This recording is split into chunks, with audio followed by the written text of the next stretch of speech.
All India personal law board की बैठक खत्म हो गई है। असदुद्दीन ओवैसी बैठक से बाहर निकले तो आज लखनऊ में यह बैठक बुलाई गई थी जिसमें 51 सदस्य शामिल हुए थे और ओवैसी भी इस बैठक में शामिल होने के लिए लखनऊ पहुंचे हुए थे। तो बैठक खत्म हो चुकी है। All India personal law board की यह बैठक बुलाई गई थी जिसमें तमाम मुद्दों को लेकर, चाहे वो यूसीसी हो या फिर ज्ञानव्यापी मथुरा में मस्जिद के विवाद का मामला हो, तमाम मुद्दों को लेकर आज की बैठक में माना जा रहा है कि चर्चा की गई है। और असदुद्दीन ओवैसी बैठक से बाहर निकले, बैठक खत्म हो चुकी है। तो इस बैठक में पूरे देश भर से करीब 51 सदस्य शामिल हुए थे।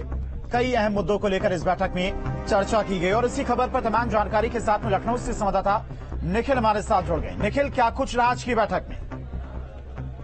देखिए, आज की बैठक में 4 मुद्दों पर सहमति बनी है और उसे किस तरह से काम करना उस पर इसको लेकर खाका खींचा गया है। All India Muslim personal law board की बैठक में जो सबसे महत्वपूर्ण मुद्दा था वो ये था कि कॉमन सिविल कोड पर किस तरह से जो मुस्लिम पक्षकार है वो अपना पक्ष रखें, किस तरह से जो मुस्लिम समुदाय है वो एक साथ इकट्ठा खड़ा हो।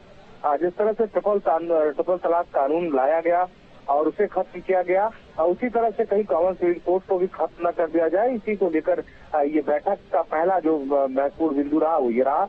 दूसरी बात अगर रही तो प्लेसेस ऑफ वर्शिप एक्ट को लेकर जो है वो बदलाव जिस तरह से दिखाई पड़ रहे 2 मामले, चाहे अगर अयोध्या की बात कर ले, मथुरा की बात कर ले या काशी की बात कर ले, तो वहां देखने को मिल रहा। तो उसकी बारीकियों को बहुत सारे विशेषज्ञों ने पढ़ा था कि किस तरह से इस मामले को लेकर आने वाले समय में कोर्ट में चैलेंज किया जा सकता है। तो उसको लेकर सहमति बनी है। उसे भी सुप्रीम कोर्ट में बिल्कुल all India Muslim personal law board जो है उसको मजबूती से उसमें अपना पक्ष रखेगा। तीसरा, जिस तरह से ज्ञानव्यापी मंदिर को लेकर, मस्जिद को लेकर बनाया था, और उसके बाद काशी, उसके बाद मथुरा में जो है वो ईदगाह मस्जिद को लेकर बनाया, इन तमाम हुआ कि किस तरह से आने वाले समय में इसमें जो है पक्ष अपना मजबूती से रखना है ताकि कोर्ट में प्रभावी पैरवी की वजह से जो इसमें मुकदमे हुए हैं उसमें लोगों को सफलता न मिले। इस तरह की स्ट्रेटजी बताई। इसके साथ ही जो सबसे आखिरी मुद्दा था वो महिलाओं से जुड़ा हुआ था।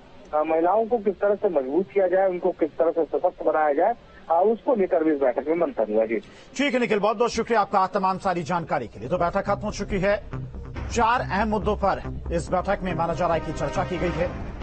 यूसीसी का मुद्दा हो या फिर तमाम मुस्लिमों से जुड़े मुद्दे रहे हों, उन पर गहनता से चर्चा की गई है। पूरे देश भर से करीब 51 उलेमा इस बैठक में मौजूद थे। बढ़ते आगे, आगरा से बड़ी खबर। आगरा से 32 बांग्लादेशियों को पुलिस और आईबी ने गिरफ्तार किया है। पकड़े गए लोगों में 15 पुरुष और 13 महिलाएं और 12 बच्चे शामिल हैं। ये सभी लंबे समय से आगरा में रह रहे थे और इनके पास से किसी भी तरह के जरूरी कागजात नहीं मिलने पर अब जांच एजेंसियां इनसे पूछताछ कर रही हैं। पकड़े गए बांग्लादेशियों के पास से आधार कार्ड, पैन कार्ड और वीजा भी बरामद हुआ है।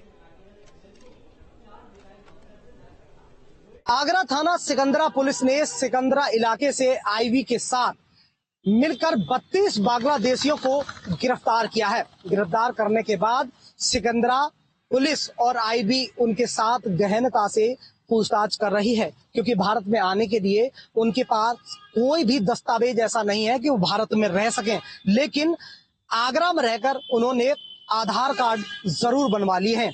तो ये सभी 32 बांग्लादेशी सस्पेक्टेड हैं जिसमें तमाम महिलाएं, बच्चे और पुरुष हैं जिनके साथ आईबी और तमाम एजेंसियां गहनता से पूछताछ कर रही हैं कि इन्हें भारत लाने वाला कौन व्यक्ति है, क्योंकि जानकारी मिल रही है कि कोई व्यक्ति जो लेकर इन्हें भारत में आया था वो इनसे पैसे लेता है।